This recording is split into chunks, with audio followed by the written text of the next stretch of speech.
Yeah, start dong.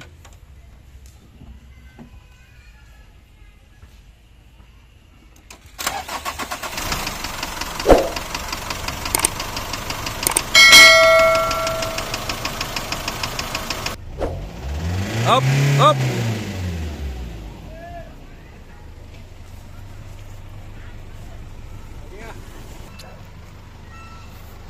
Iya karon jing.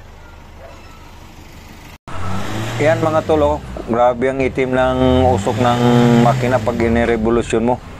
Itim na itim yung usok. Pagka bumirit ka, hindi mo talaga makita yung sa likuran. Grabe ang itim. Ngayon, gagawin natin mga tol. Papakita ko sa inyo kung ano ang mga dapat natin gawin. Hello mga tol, welcome back to my YouTube channel.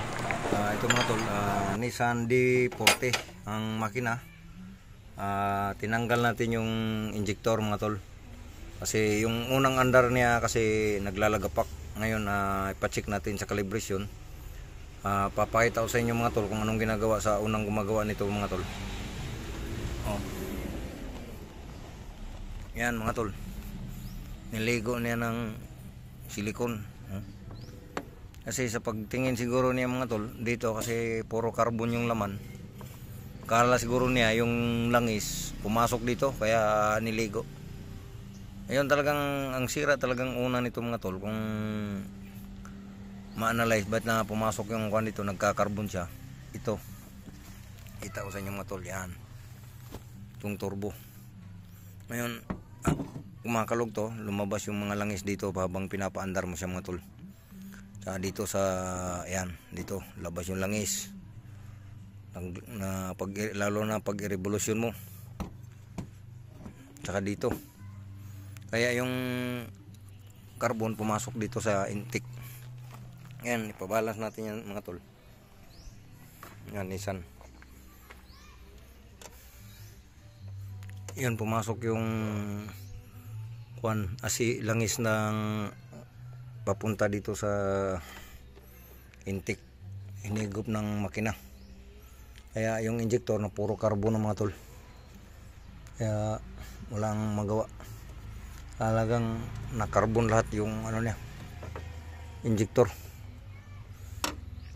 Kaya ito, binunot natin para mapalitan natin ng bagong turbo mga tol.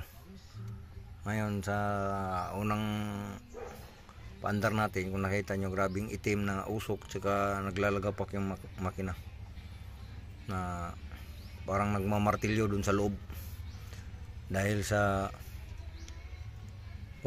fuel knock, tsaka singaw din yung mga tol kung nakita nyo. Yan o, kung nakita nyo mga tol, yan, lumapat yung dito sa gilid. Tapos pagdating dito, nakita nyo, yun o, hindi siya naglapat. Hindi kagaya nito. Ito mayroong nilapatan.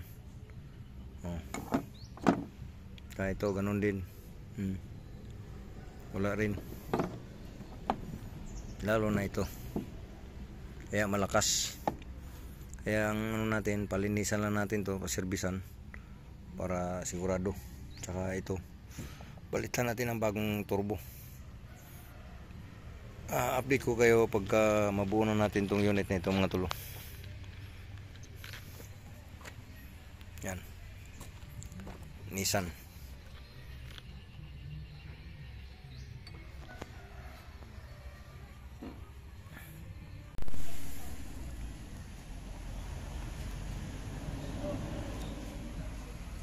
Tapos yung isa, may carbon. Tagay kahoy si Ruli. Ayaw na kayo, madaot na yung hammer. Kahoy rin.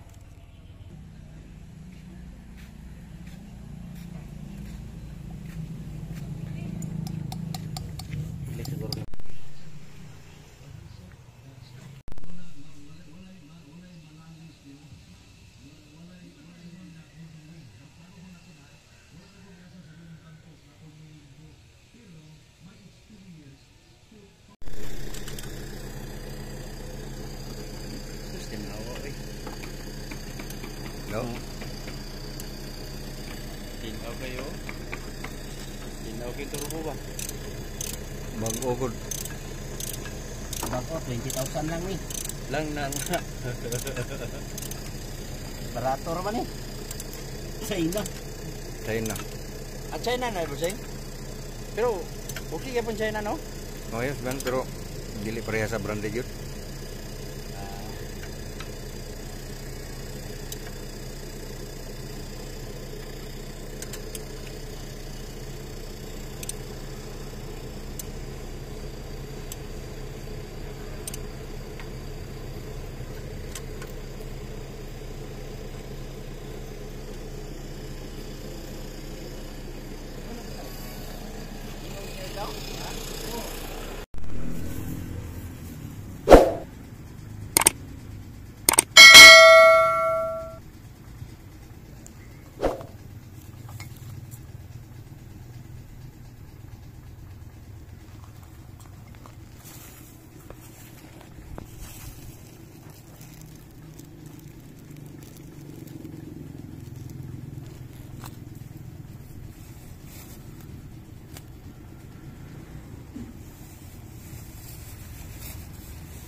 Dong.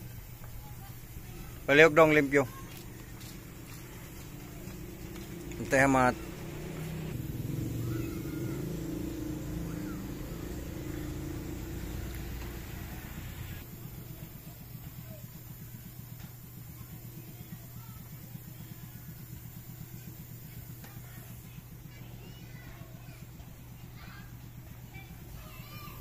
Ayan, pandar tayo ng mga tol.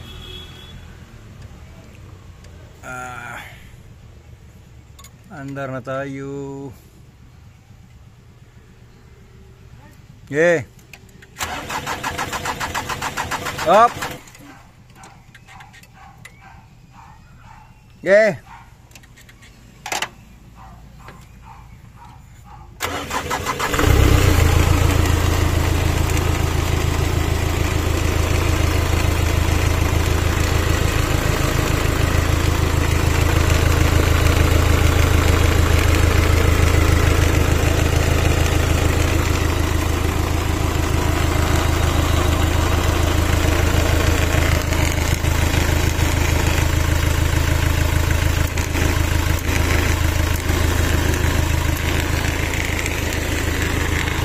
Patay sa dong. Oop. Start again.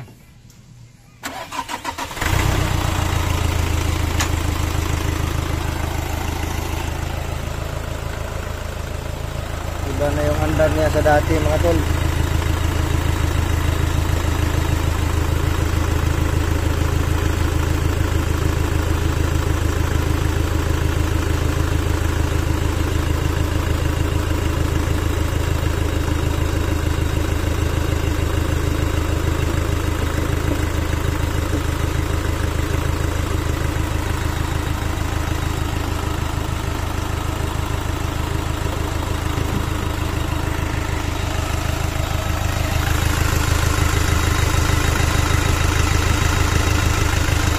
Pa.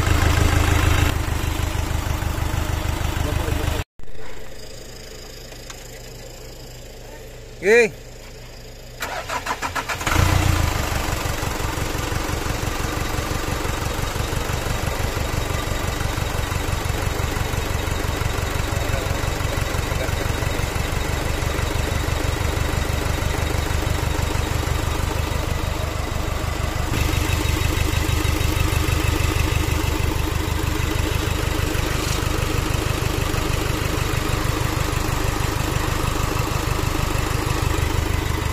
Atong ko lang tong.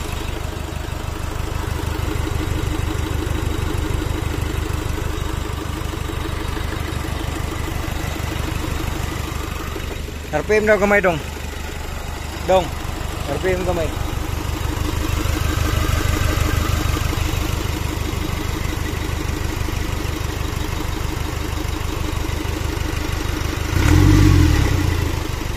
Okay. Steady lang, steady.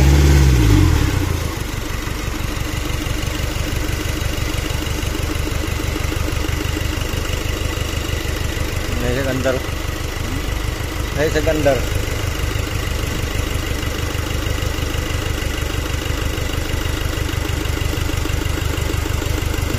Sa trabaho yung turbo.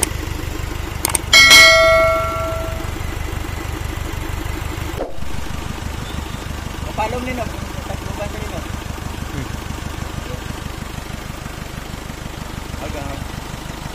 Oh, kumali pa ba ako? Kaso lagi. Bleeding. Bleeding.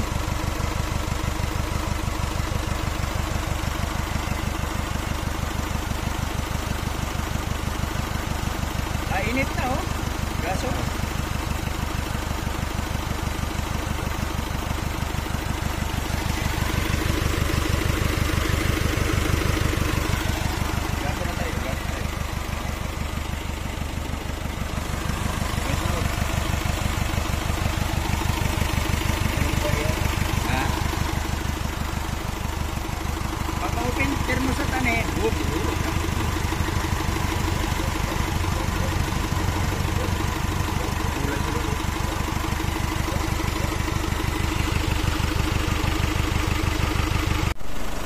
Ayan mga tol, maandar na oh. Yan ang dating, yan ang bagong andar ngayon mga tol, na napalitan natin ang turbo. O yan, na-road test na natin. Yan oh. Iba yun sa dating andar. Kung nakita nyo dati mga tol, dito yung quit niya oh. Pag binubuga natin, ito ang binubuga niya dati, yung kulay itim na yan. Yan, yung itim na yan, yun ang binubuga niya.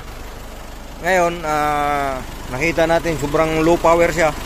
Pinabalance natin yung injector, pinalitan ng mga banjo washer, lahat ng ano doon sa injector, mga upuan sa related sa fuel system pinalitan natin, saka yung turbo, saka nagpalit tayo ng bagong hose mga tol. Yan oh. Ito kasi basag tong hose na ito sa ilalim, pinalitan din natin. Saka yung intercooler nito nilinisan din natin. Saka tinisting natin, yun ang andar niya mga tol, yun ang resulta niya. Saka maganda na yung hatak. Saka dati idol pa lang niya, yung usok dito. Yan, ngayon hangin mo na makikita oh. Kung nakikita mo yan mga tol, hindi na gaya dati na i-revolution mo. Talagang pag i-rev mo yung makina, parang tubo na yung usok na solid na solid yung buga mga tol. Yan.